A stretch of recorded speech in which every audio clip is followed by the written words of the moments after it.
Salut à tous, donc cette semaine pêche express, pêche juste à côté de la voiture.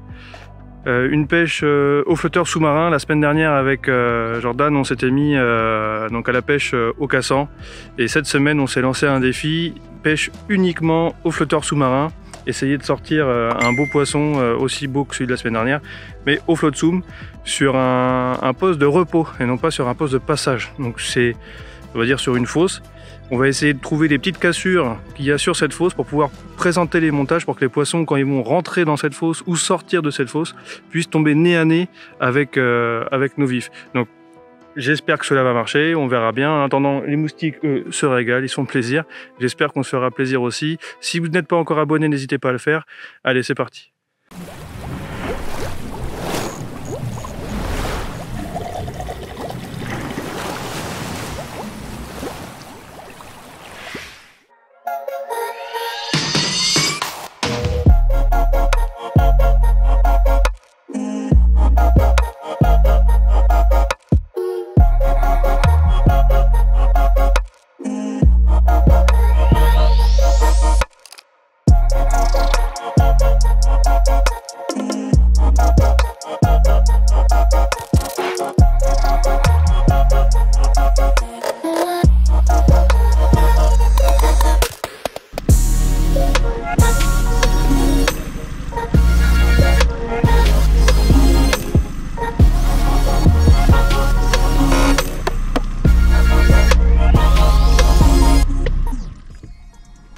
Tanké?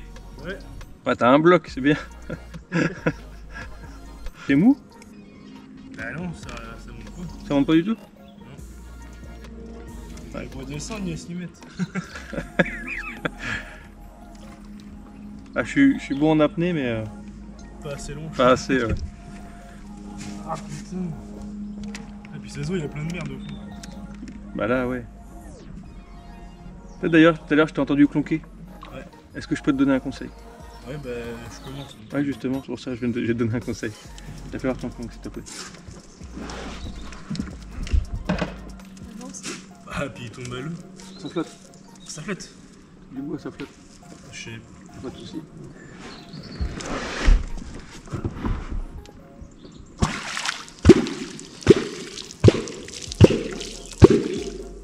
Attends, plop, plop. C'est pas... Ça fait décoller les poissons. Si tu fais ça, ça les fait descendre.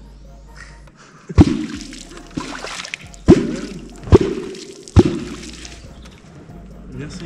Bon courage. Merci. Mais c'est un coup à prendre. Ouais. Et il faut pas que tu sois dur dans ton poignet. Il faut que tu sois souple et que tu rentres dans l'eau et que tu ressors vite derrière. D'accord. Et c'est du temps à passer. Merci. Après, il y a des gens, ils vont l'avoir tout de suite. Ouais. Dès qu'on leur a expliqué comment faire, ils vont l'avoir. Mais Ouais, bah tu vois, c'est la première fois, enfin, c'est la deuxième fois que je m'en sers. Donc, sois plus souple et essaye pas de frapper l'eau. Essaye de ouais, rentrer. c'est vraiment claque. Tu rentres dans l'eau et tu ressors vite. Ok. Voilà, c'est un... Et il faut que tu sois comme quand tu étais jeune. Très souple. Ah, merci beaucoup. Ouais, de rien.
Donc ça y est, les cannes sont tendues, les pièges sont en place. Jordan est en train de tendre sa dernière canne. Mes 3 cannes sont déjà tendues. Pour la première, je suis dans 7 mètres sur une cassure, la deuxième 6 mètres sur une petite cassure et la dernière, je suis à 4 mètres. Et pareil, il y a une petite cassure à cet endroit-là. Ça fait beaucoup de petites cassures hein, quand même, mais voilà, les cassures ne sont pas grosses et pas flagrantes sur ces postes-là. C'est un poste difficile, c'est un choix délibéré qu'on a fait de vouloir pêcher comme ça. On s'est mis en danger, on a pris le risque de venir à la pêche mais sans forcément prendre de poisson. Le but c'est de faire du poisson au flotteur sous-marin.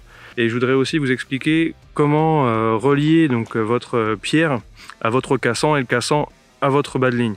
Il y a plusieurs façons de le faire, je ne dis pas que j'ai la meilleure, mais c'est une technique qui me sert depuis des années et surtout je ne pollue pas la rivière avec les cassants car je récupère mes brins cassants quasiment, on va dire à 98% du temps, mes cassants restent sur mes bas de ligne.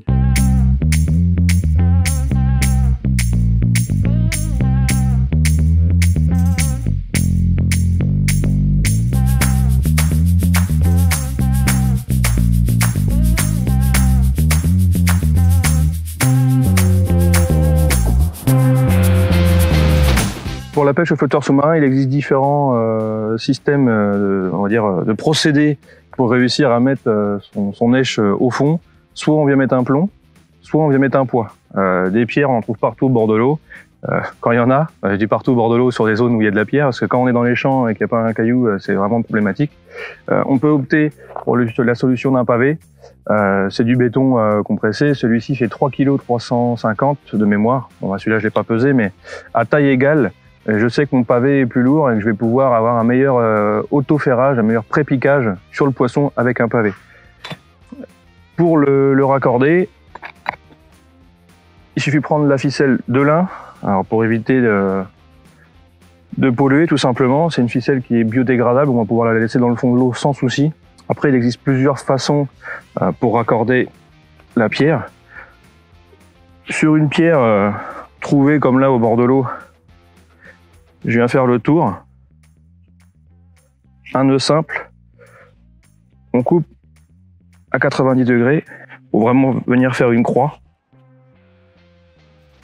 Et après je repasse en dessous mon premier passage pour venir faire un nœud.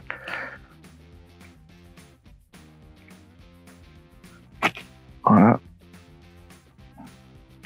Donc je viens toujours couper le surplus pour éviter que ma ligne, donc comme c'est biodégradable, on n'a pas de souci, on peut laisser dans l'eau. Mais je viens toujours couper le surplus pour éviter que ça vienne s'emmêler dans la ligne lors de la dépose. Il n'y a rien de plus désagréable que ça. Donc, pour éviter de toujours m'accrocher dans la ligne, je viens prendre la partie inférieure, là où j'ai mon premier nœud, mon premier croisillon, pour venir raccorder mon brin cassant. Quand je le fais sur un pavé, donc c'est beaucoup plus simple, et je m'embête beaucoup moins au final. Je viens faire un simple nœud sur la partie haute.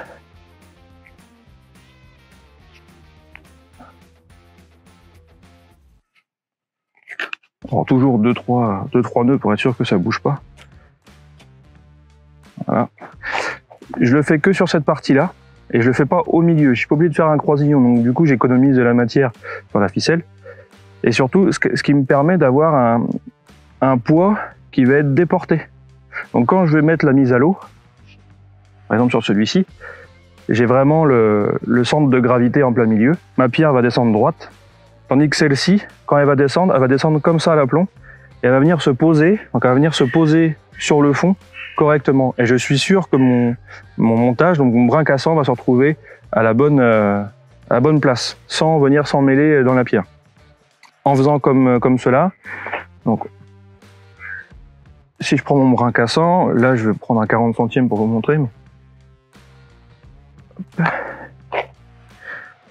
Donc pour le brin cassant, il suffit juste de faire 2 boucles, une à chaque extrémité. Donc j'en fais une petite d'un côté et une plus grande de l'autre. J'ai juste à passer en dessous la ficelle. Je passe la petite dans la grande.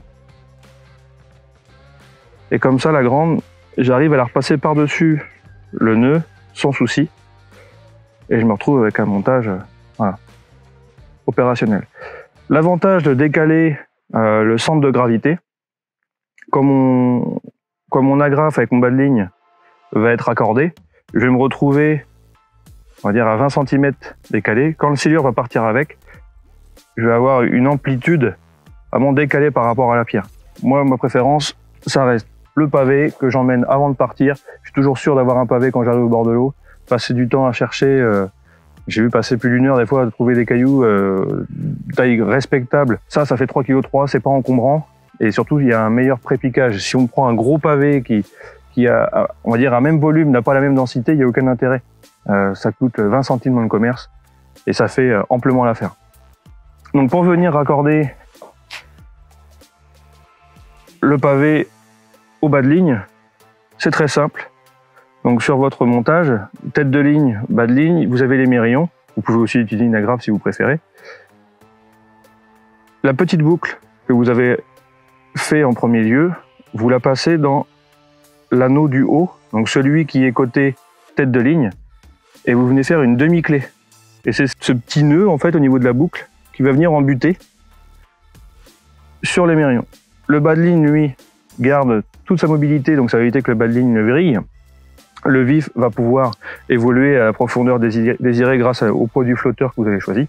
Et quand va y avoir le départ, il y a une amplitude déjà de à peu près 40 cm, ce qui va laisser du temps au silure de pouvoir partir avec le montage. Une fois qu'il arrive embuté avec la pierre, ça va forcément, le montage va venir coulisser à la commissure de la gueule du poisson.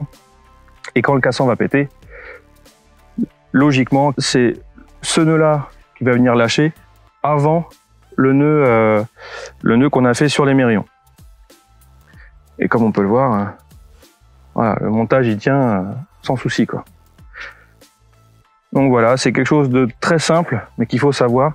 Il y a une technique aussi pour ceux qui le souhaitent. Là, on est vraiment sur un montage fixe. Donc ça va venir se déplacer de 40 cm et ça va venir pré-piquer le poisson. Ceux qui préfèrent utiliser ce genre de choses, c'est faisable. On vient le mettre directement sur la tête de ligne. On relie la petite agrafe sur le brin cassant et quand le silure part, la ligne va coulisser entièrement, la canne va pomper. Au final, il ne va pas y avoir de pré-piquage, mais c'est juste la canne qui va pomper. Ça, c'est au choix de chacun.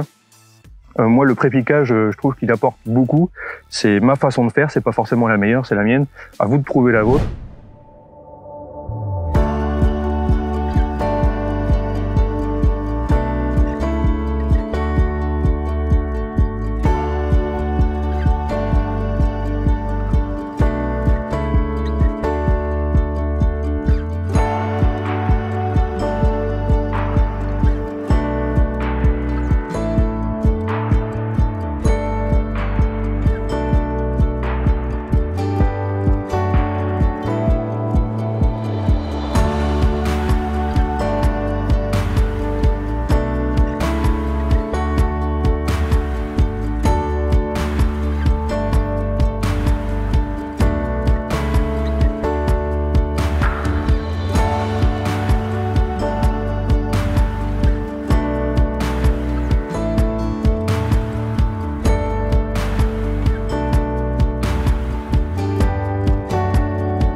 Donc pour faire simple, on s'était mis en danger avec Jordan sur cette pêche-là. On savait très bien qu'en venant pêcher uniquement au flotteur sous-marin sur une fosse qui est une zone de repos sur les poissons, ça allait être difficile.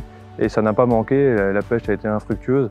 Surtout au-delà de l'heure légale, on va dire, sur cette pêche, les poissons étaient tous en surface, à venir chasser les blancs qui étaient sur vraiment en plein chenal. C'est un bief où il n'y a pas beaucoup de courant et les silures vraiment se calent sur les zones de courant, un peu comme le ferait une truite au final. Et je pense que sur un poste comme celui-ci, la pêche au flotteur sous-marin n'est pas l'idéal. Il vaudrait mieux venir pêcher en montage paternostère. Alors on va éviter de tendre des bouées en plein milieu pour ne pas gêner la navigation, mais un montage paternostère avec le plomb au fond à remonter pour que le vif évolue sur la couche supérieure, ou même entre deux eaux, serait pas mal. Je pense que c'est ce qu'on fera la prochaine fois. C'était une pêche light, une pêche rapide. On était juste à côté des voitures, vraiment en faible encombrement. Un petit bateau pour pouvoir aller déposer les montages, de belles chairs, les cannes qu'on a eu du mal à mettre dans les supports parce que c'est vraiment de la caillasse partout. C'était un petit peu galère, mais ça l'a fait quand même. Moi, je vous dis à la semaine prochaine. N'hésitez pas à vous abonner si ce n'est pas encore fait. À bientôt. Ciao.